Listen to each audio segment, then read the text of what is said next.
Muito obrigado. Muito boa tarde a todos. E queria começar por agradecer ao Fernando e à editora o convite para apresentar este livro. E dizer também já agora, um pequeno parênteses, que eu só li a primeira edição, que é a que tenho, a segunda, mas já sei que não tem grandes alterações, de modo que não há problema por causa disso. Bom, este livro aconteceu uma coisa curiosa, porque eu li o livro em maio, quando o Fernando me ofereceu numa sessão que houve aqui na Associação dos Jornalistas de Almeiretas do Porto.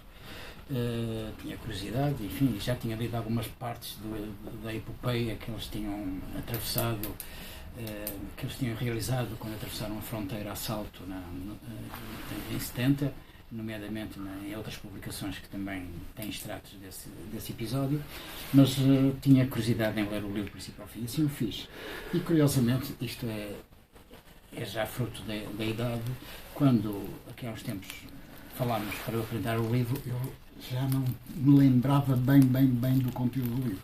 Mal que li-o pela segunda vez, que é uma coisa que eu raramente faço. A gente tem tantos livros para ler que ainda não leu, que geralmente eu nunca leio um livro pela segunda vez. Não? Mas neste caso tinha que ler mesmo o livro, que aliás li também com todo o gosto, e de facto valeu a pena.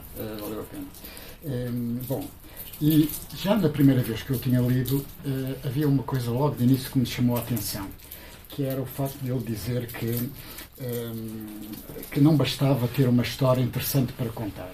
E sem dúvida nenhuma que esta é uma história interessante. Não bastava, era necessário também ter talento, era necessário também saber como o fazer. E ele adotou uma postura bastante modesta, dizendo que lhe rareava o talento. Pois eu discordo completamente, porque o livro está muito bem contado, a história está muito bem contada, o livro está muito bem escrito, e não é apenas a história da deserção, é todo um retrato que o Fernando faz da sua infância, adolescência, e depois o período da Academia Militar e da tropa, e depois a deserção e o exílio, e ao mesmo tempo o que é que nós nos apercebemos? Que este é um retrato do país. É um retrato do país na década de 50, é um retrato do país na década de 60, é um retrato de um país rural, pobre, atrasado, isolado, reprimido, que hoje em dia as novas gerações não imaginam, não é? E de modo que não é apenas a história de uma deserção, é muito mais do que isso. Portanto, é um fresco sobre a sociedade portuguesa nos anos 50 e nos anos 60, até o próprio processo da consciencialização política que acompanhou uma geração após maio de 68 e depois todos os dilemas que se colocaram com a questão de fazer ou não a guerra colonial. De modo que é uma história que está muito bem contada, e de modo que eu discordo de facto que essa premissa inicial, quando ele diz que não basta ser uma história interessante, é preciso saber contá-la. Ela está bem contada. E de modo que, enfim, chama-me a atenção, de certa maneira sou um tanto ou quanto sensível, porque profissionalmente tenho uma obsessão pelo rigor, uma coisa talvez até um tanto ou quanto doentia, mas não consigo escrever dessa maneira e quando procuro fazer uma reconstituição histórica tenho que reunir do máximo ou esgotar completamente todas as fontes existentes, senão não me sinto bem a escrever.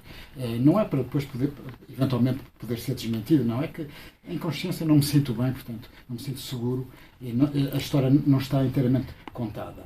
E uma das coisas que geralmente em muitos livros, e não apenas livros de história, romances, é que há todo um conjunto de pequenos pormenores que são extremamente importantes para nos apercebermos, nós não, que já vivemos, mas as novas gerações, o que era Portugal nos anos 50 e nos anos 60, que aqui estão, que o Fernando assinalou e de facto falou muito bem, porque são marcantes, que são questões tão comezinhas como, por exemplo, o frigorífico.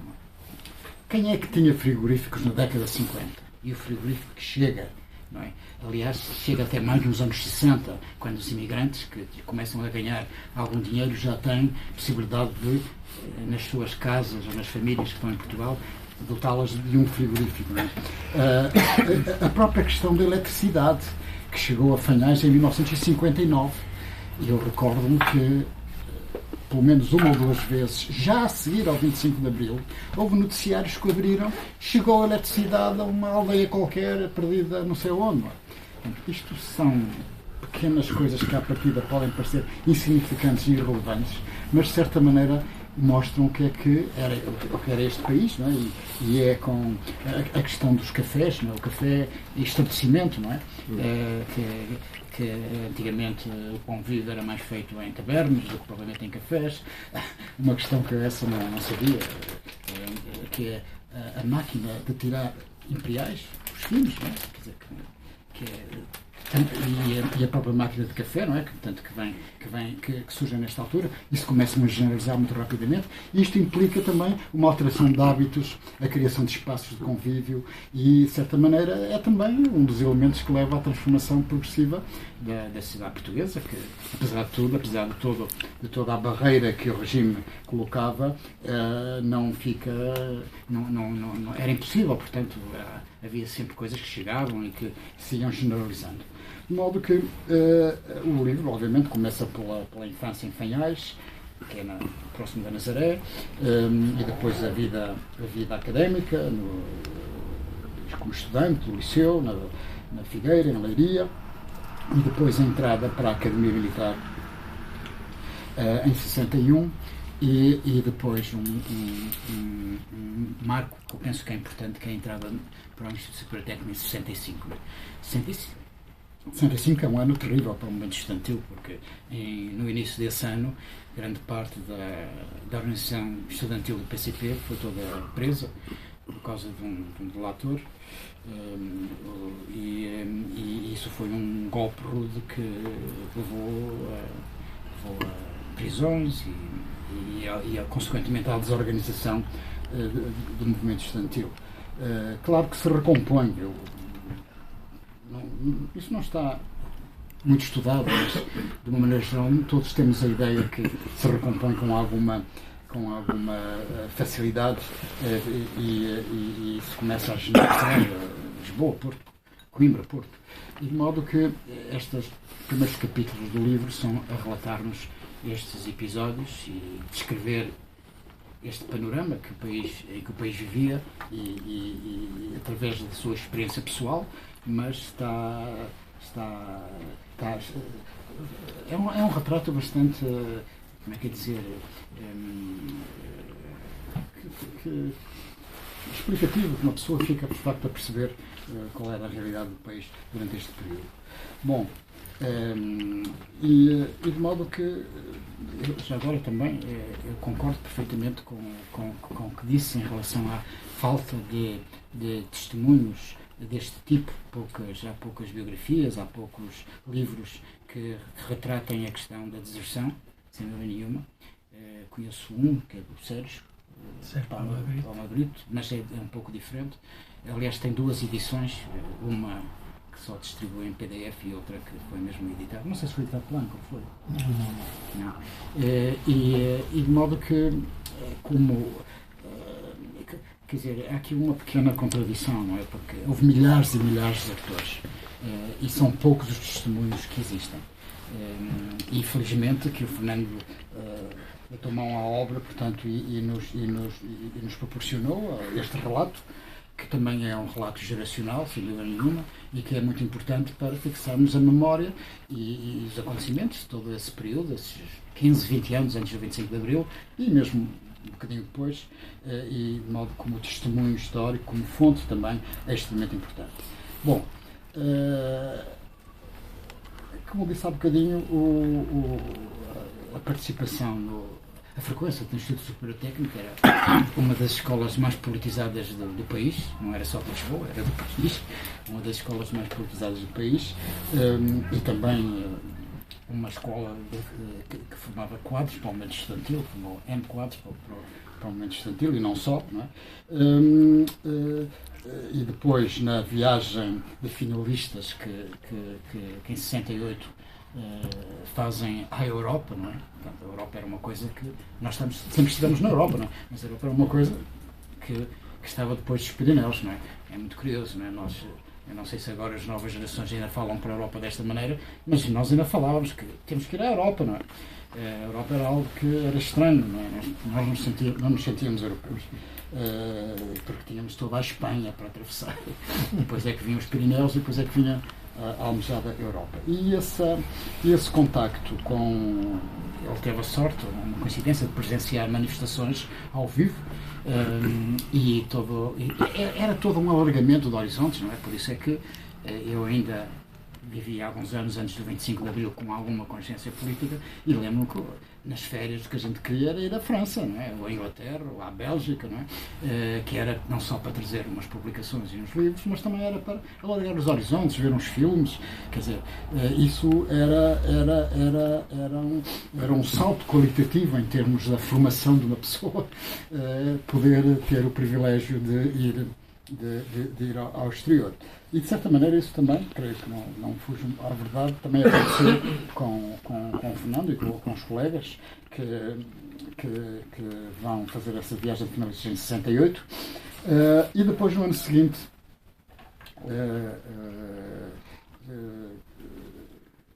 vai para Mafra, portanto, porque desiste de prosseguir os estudos na Academia Militar. E aqui isto é um ato de coragem, sem dúvida nenhuma. E de modo que ficou, portanto, é um ato de coragem, tanto mais que não é apenas sair da Academia Militar, era o que isso representava politicamente.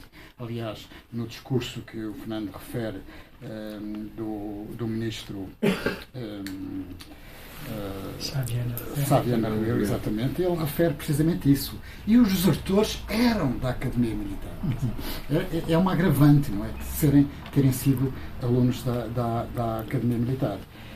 E de modo que aí começa-se, enfim, aquilo que provavelmente já estava latente começa a germinar e a questão de fazer ou não a guerra colonial começa a colocar-se em primeiro plano, não é? Portanto, e de uma maneira determinante quando surge a ordem, a notícia, o postal, não sei como é que era, de mobilização, não é? E, portanto, foi uma coisa relativamente rápida, não é? Portanto, a montagem da ida para o exterior e foi uma organização perfeita. Pode-se dizer que foi uma organização perfeita, bem sucedida, ainda por cima documentada, que é uma coisa, eles próprios, Fernando, que como já foi referido, faz fotografias, e é um testemunho, é um documento histórico, é uma fonte histórica extraordinária, que não, quer dizer, desertaram milhares, não é? Agora, fazerem a fotografia da sua própria deserção é que não conheço, creio que não terá acontecido com ninguém. E isto é ter também uma, como é que é dizer, uma perspectiva histórica. Há aqui uma latente, está ali um embrião de uma perspectiva histórica, sem dúvida nenhuma, porque é algo que, como se pode ver, não é? Hoje em dia é mais do que elucidativo, não é? Portanto, uma fotografia, e ainda por cima, fotografias, algumas delas de caráter humorístico, não é? Porque o que também relatava, traduzia bem um pouco o espírito do tempo. Aliás, a deserção não só foi bem organizada e bem executada, como depois de desertarem, tiveram a preocupação, eu não sei se foram todos, mas pelo menos o Fernando conta que ele enviaram postais para Portugal, para umas centenas de postais, possivelmente, ou milhares. Todos serão milhares. Milhares de postais, não é? Para dar conhecimento da sua deserção, que é também uma coisa verdadeiramente notável, não é? Claro que muitos desses postais foram apreendidos pela PID, não é? Portanto, que era compreensível, a PID tinha um serviço razoavelmente bem montado nos Correios, e de modo que todas essas cartas e postais eram apreendidos. Mas é algo, quer dizer, fazer autopropaganda da deserção é também um tanto ou quanto sui generis, e tem até um toque humorístico, mas, quer dizer, na altura não tinha toque humorístico nenhum, antes pelo contrário, era uma coisa extraordinariamente séria, não é? Mas hoje em dia, 50 anos depois, ou mais de 50 anos depois, podemos encarar isto como tendo algum toque humorístico. E, de certa maneira, não sei, eu agora estou a ir talvez um pouco mais longe, mas o facto destes postais serem enviados era para compensar o facto de não ter sido noticiada por nenhuma força política. Já antes da deserção, uma parte deste grupo tinha contactado o PCP, que não se mostrou interessado em os ajudar. Essa não era a orientação do PCP, como toda a gente sabe, né? O PCP defendia que os elementos mais conscientes e os seus próprios militantes deviam fazer a guerra para, no teatro das operações, consciencializar os soldados e então aí organizar a deserção. Eu pessoalmente creio que isso é impossível. Era impossível. Aliás, não há nenhum testemunho. Eu creio que se tivesse havido casos bem-sucedidos desta diretiva, eles teriam sido traduzidos em obras, em artigos, até porque há alguns quadros da PCP, aquele médico, o Pádua e outros que publicaram vários livros sobre a sua deserção, mas esse é um caso diferente, é um caso relativamente diferente, não é? Agora, aliás, essa orientação não só não deu sucesso, como teve um efeito contraproducente, porque é conhecido que muitos elementos, muitos jovens que na altura ou eram do próprio PCP ou andavam na sua órbita, que desobedeceram a essa orientação e desertaram. Aliás, aqui há uns tempos eu escrevi um pequeno texto sobre isso e na pesquisa que fiz deparei, para minha surpresa, no arquivo da Fundação Mário Soares, que é o Casa Comum, que está online, qualquer pessoa pode ir lá ver. Não sei como é que foi lá parar, talvez através do Carlos Antunes, que doou o seu acervo lá, para lá. Não sei se é uma circular, acho que é uma circular interna do PCP, que não está assinada, obviamente, sobre a questão dos militantes que desertavam, que é um texto que, obviamente, aqui iria ter uma circulação muito restrita, não é? Mas já o que me surpreendeu nesse texto não era o PCP defender que os seus militantes deviam ir fazer a guerra, que isso era conhecido, não. Era a violência formal com que os próprios militantes eram atacados, filhos de família, pequeno-burgueses, só o partido é que sabe, é que está em condições de saber se vocês devem desertar e quando, ou não, etc. Isso, eu na altura acho que citei o documento, com certeza que citei, mas nunca vi nada igual. Também não sei como é que aquilo foi parar ao arquivo Mário Soares, provavelmente por alguém que teve ligado ao PCP, eu desconfio que terá sido o Carlos Antunes, que entregou muitos documentos, não é? Mas isso era de facto a orientação do PCP.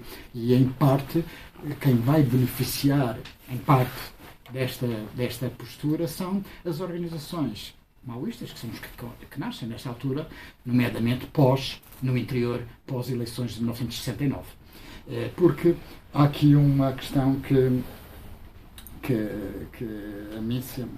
Aliás, o Fernando colocou hoje no Facebook uma página do catálogo da exposição sobre o movimento estudantil que esteve na antiga Faculdade de Ciências em Lisboa, na Rua da Escola Politécnica, e agora acho que vai para Coimbra, não sei se já está em Coimbra, mas ela vai itinerar. Essa exposição tem muito que se lhe diga, enfim, tem lá uns erros, tem lá umas omissões e tem lá uns exageros também, mas na globalidade, na minha opinião, é uma exposição fantástica, não é? Também custou imenso dinheiro, não é? Fizeram aquilo que ficou caríssimo, não? Eles nem dizem quanto é que ficou, mas ficou caríssimo. E nesse catálogo tem uma página que é algo que é verdade, foi importante e de certa maneira não se percebe, ou melhor, percebe-se, porque a principal força da oposição, que era o PCP, tinha em relação à guerra colonial uma determinada postura, que é o facto, nomeadamente a nível do movimento estudantil, é esta precisamente, guerra à guerra, uma reivindicação tardia do movimento estudantil. É verdade. Reparem, a crise académica de Coimbra em 69, a questão da guerra colonial está completamente omissa. Aqui, eu acho que fiz a apresentação deste livro aqui, o livro que foi editado pelo Alberto, que foi aqui que teve também o Alberto Martins. Não foi aqui, foi na universidade. Não, também foi aqui, que ele esteve aqui. Do próprio dia dos 50 anos, foi aqui. Foi aqui. Pois, e na altura, estava ali, o Alberto estava aqui, perguntei-lhe precisamente porque é que eles não introduziram a reivindicação contra a guerra colonial. E ele, claro, deu a explicação. Isso era para alargar a base, para não criar clivagens, etc. Quer dizer, enfim, é uma explicação e eu creio que até verdadeira, que foi isso que aconteceu. Só que, do ponto de vista político, provavelmente era errada. Porque nós, em Portugal, que neste domínio da história colonial e do que isso representa para como é que é dizer, como no imaginário nacional, não é? Portugal, desde a monarquia, do final da monarquia, principalmente, século XIX, quando a imprensa começou já a desempenhar algum papel, a República e depois todo o período de Estado Novo, não só foram todos eles regimes nacionalistas, obviamente com as suas diferenças, não é? Mas em relação à questão das colónias, defendiam todas as colónias. O Império não se punha em causa, não é? E isso criou, naturalmente, até porque depois o sistema de ensino também auxiliava, não é? E depois, quando os meios... A imprensa escrita não tinha assim muita influência, mas depois com a televisão, e nomeadamente a partir de 61, com a Guerra Colonial e aquela história de Angola, é nossa, não é? Aquilo, e a designação de terroristas, não é? Os turras, não é?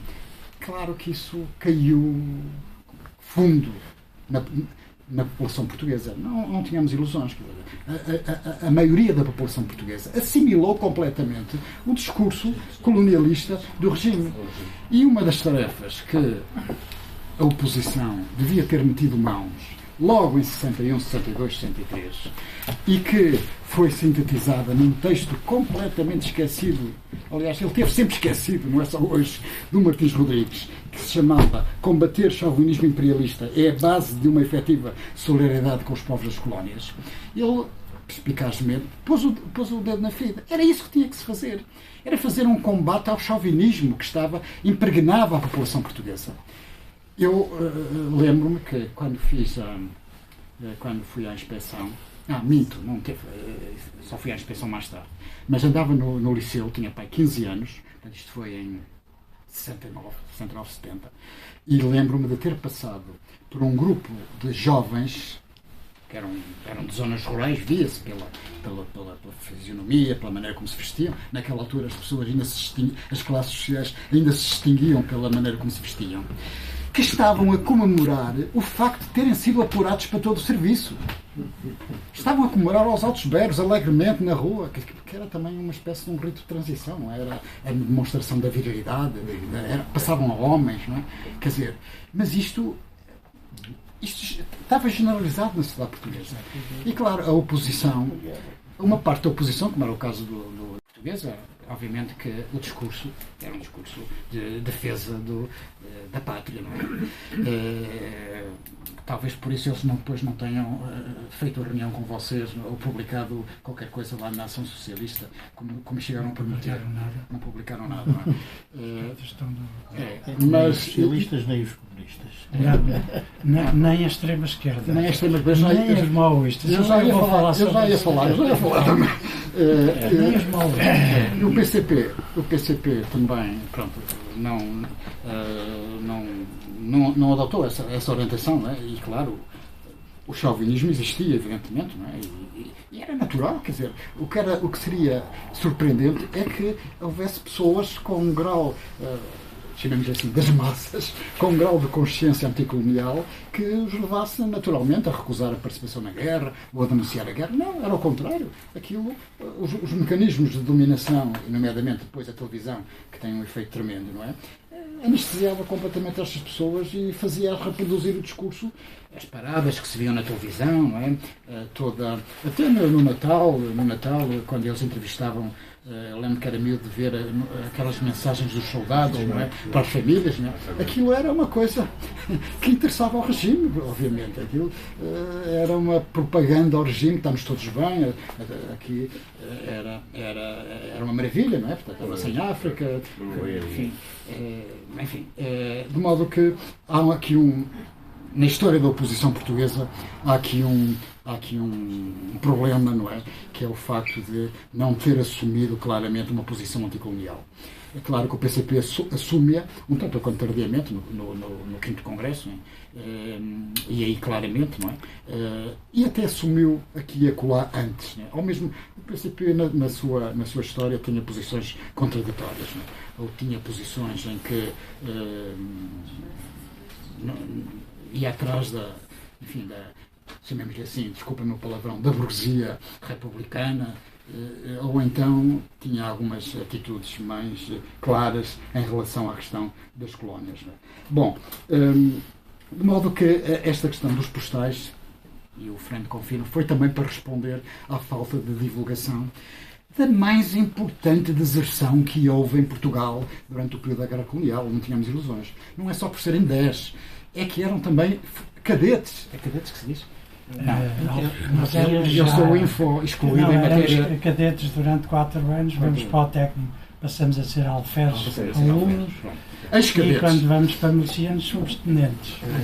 Os tenentes, exatamente, que é assim que o Saviana Rebelo refere. Eu tenho aqui o discurso dos tenentes, não é? E, de facto, os únicos que estariam em condições de fazer propaganda, da merecida propaganda à deserção, que o Fernando e os colegas fizeram, seriam as organizações maoístas, que era o que havia na altura, mas estavam no exterior. Porque em 70, reparem, agosto de 70, no interior, havia um grupo de estudantes maoístas em Lisboa ligados ao SML e mais nada. Eram 8 ou 9. Não havia mais nada. O MRPP não existia, aquilo que veio a ser o Grito do Povo também não existia, nasce nesse mês, precisamente. Mas o que é que existia? Estavam no exílio.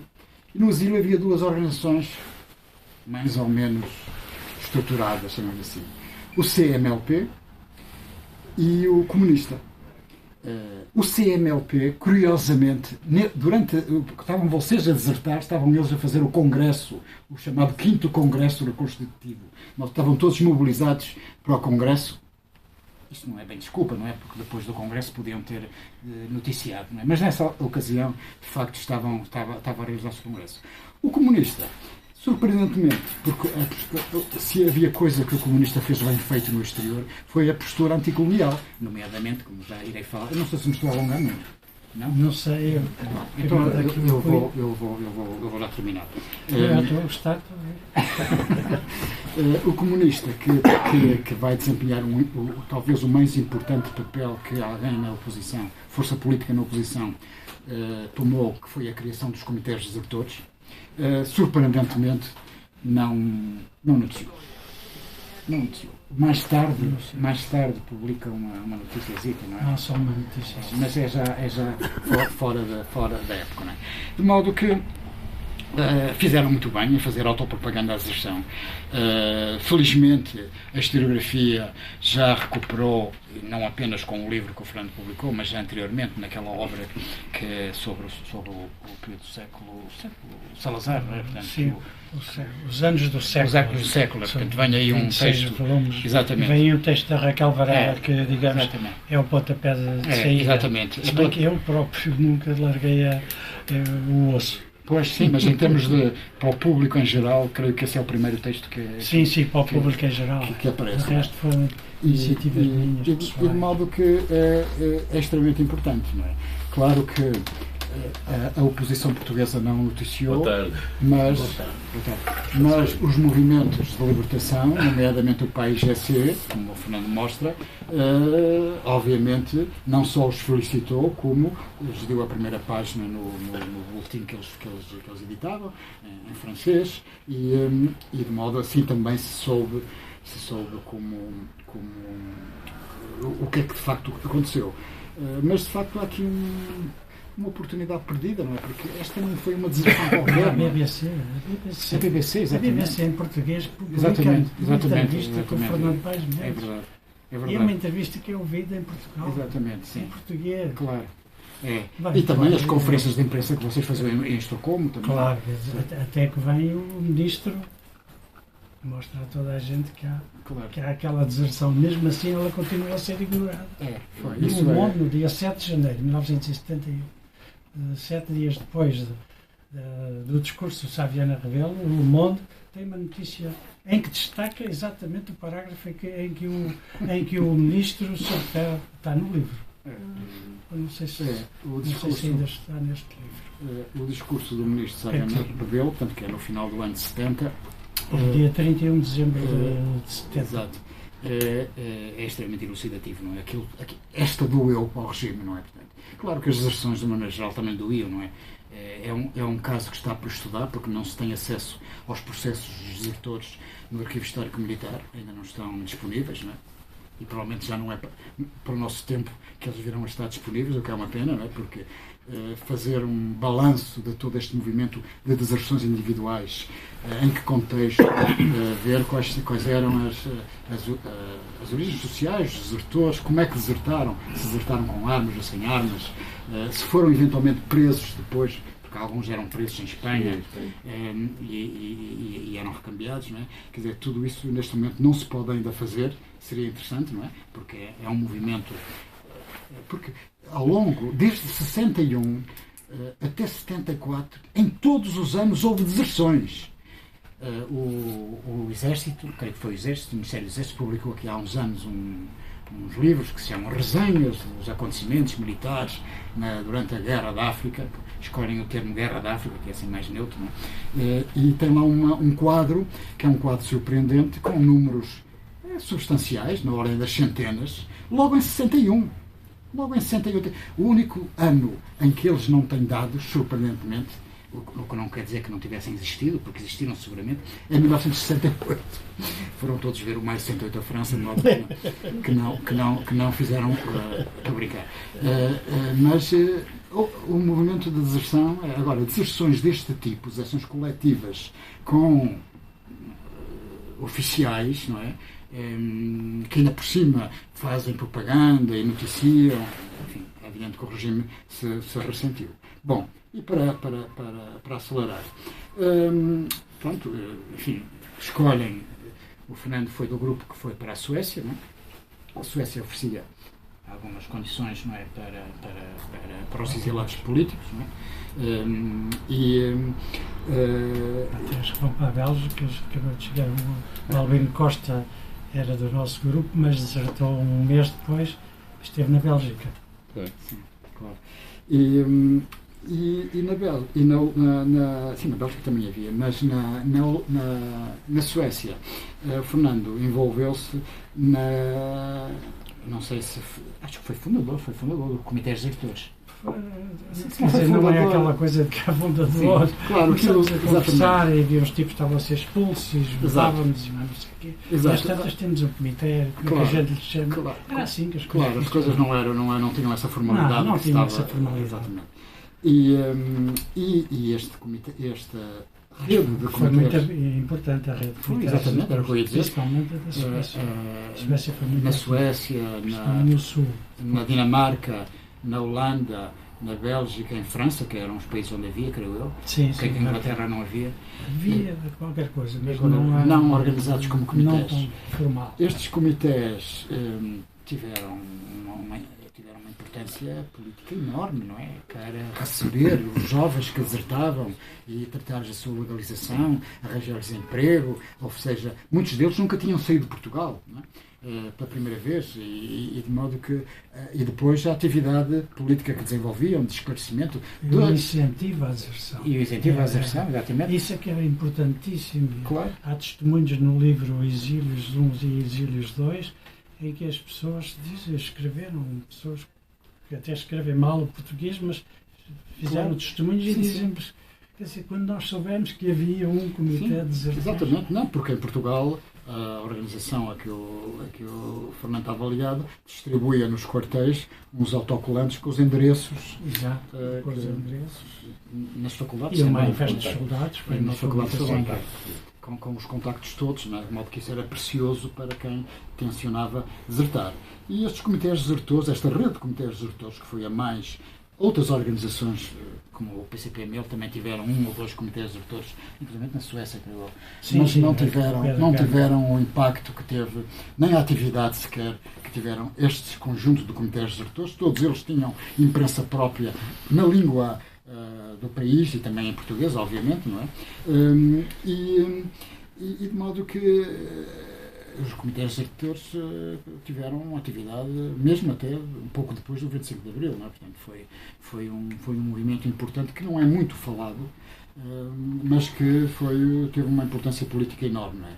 E claro, à medida que entramos no período final do regime, e já na década de 70, as deserções começam a aumentar. Aliás, essa é a razão do 25 de Abril, não é? Quando as chefias militares resolvem fazer contas e chegam à conclusão que não têm quadros suficientes para ir para o mato, não é? Que era a tarefa dos milicianos. E então alargam o quadro aos que não eram de carreira, portanto isso gera o tal movimento, etc. E tudo isso vai dar origem ao MFA e depois ao 25 de Abril. De modo que a deserção tem um papel fundamental no fim do regime. Porque se não houvesse desertões, claro que o regime provavelmente não aguentaria muitos mais anos, não é? Mas ainda aguentaria alguns. E de modo que a deserção contribuiu para acelerar e o regime acabou por fazer um erro, não é? Aliás, o regime, para quem vivia em Portugal nessa altura, pensava que o regime era um colosso, mas o regime era um colosso com pés de barro. Como se viu imediatamente a seguir ao 25 de Abril, o regime caiu estrepitosamente, não é? Bom, a questão da deserção, e termino com isto. A deserção colocava uma questão ética, acima de tudo, principalmente àqueles que eram mais politizados, não é? que era o dilema de pegarem armas para combater os povos das colónias e ir contra os meus princípios, porque eu defendia que esses povos têm direitos à sua independência e de modo que, consequentemente, a única solução que tinha era desertar.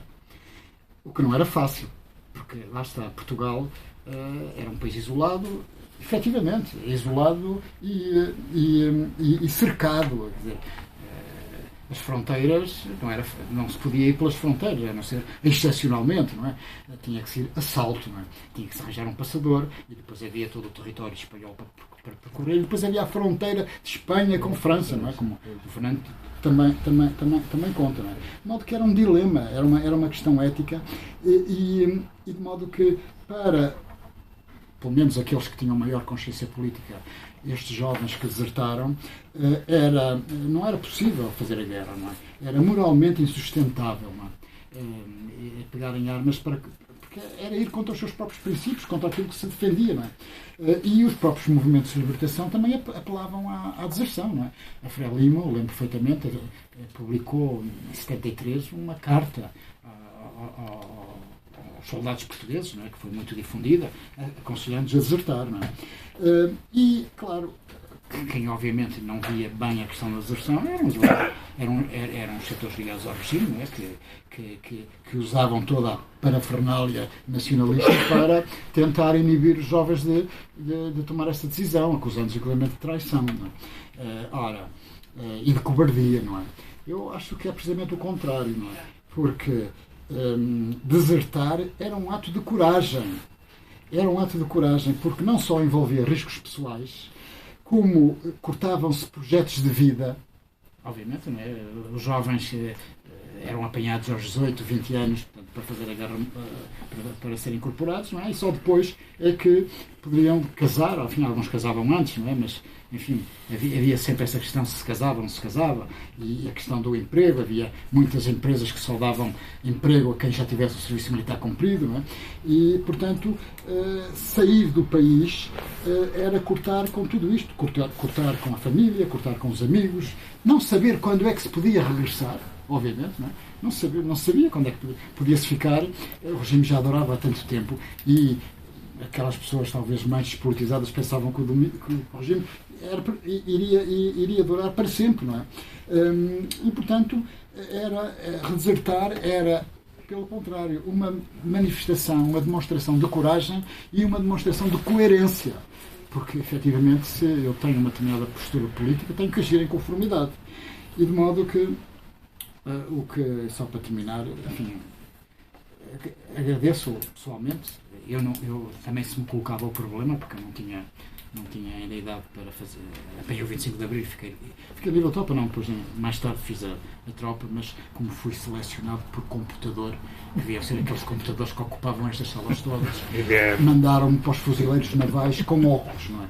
De modo que, quando estava lá na Marinha, havia dessa incorporação, que já foi depois de 25 de Abril, éramos 4 com óculos, e os 4 com óculos passaram para a reserva territorial. De modo que, graças ao computador, não fiz tropa, mas nessa altura também fazer tropa, e estava na Marinha, que se comia muito bem na messe, diga-se de passagem, foi das coisas que eu gostei. Bom, mas agradeço pessoalmente, e creio que em nome de todos, ao Fernando ter contado esta sua história, bem contada, e agradecer à editora também por ter publicado.